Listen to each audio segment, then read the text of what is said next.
আমি মহাশ্বেতা, আর দেখতে থাকো চিল উইথ মম।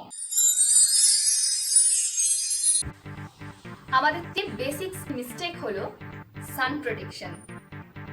মেঘলা দিনে বর্ষাকালে সানস্ক্রিনটাকে অ্যাভয়েড করে যাই, যে বাবা সূর্যের রশ্মি তো নেই, তা আমি এখন সানস্ক্রিন লাগিয়ে কি করব।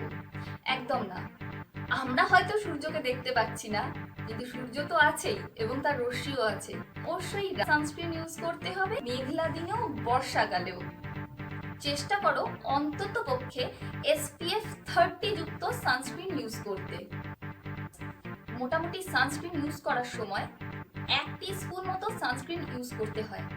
এক্ষেত্রে হয়তো মনে হতে পারে যে মুখটা বড্ড প্যাচপ্যাচে হয়ে যাচ্ছে, ভীষণ গ্রিজি লাগছে। আমি এমন প্রোডাক্টগুলো ইউজ করি যেগুলোতে আগে থেকেই SPF আছে।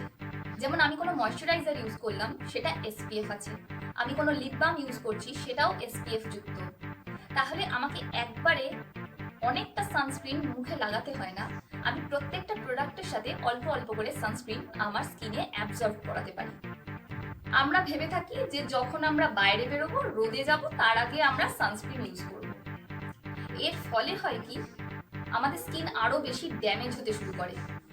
কারণ আমরা ভাবি যে আমি তো গাড়ির মধ্যে আছি, বা আমি তো বাড়ির মধ্যে বসে আছি, আমার জানলায় বসে আছি, ব্যালকনিতে আছি, তাহলে আমি কেন সানস্ক্রিন ইউজ করব?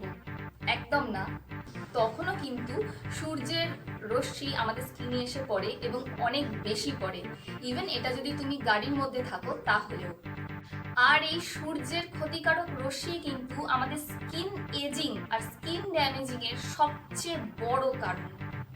তাই প্রতিদিন সানস্ক্রিন ইউজ করা অবশ্যই দরকার, যদি তুমি বাড়ির মধ্যেও থাকো।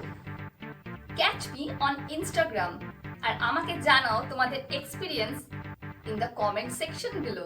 যদি তুমি আমার চ্যানেলে নতুন হও, তাহলে অবশ্যই চ্যানেলটাকে সাবস্ক্রাইব করো এরকম আরো অনেক বিউটি টিপসের জন্য। ভিডিওটা যদি তোমাদের ভালো লেগে থাকে, তাহলে অবশ্যই একটা লাইক করে দিও। আমি মহাশ্বেতা, সাইনিং অফ। টাটা।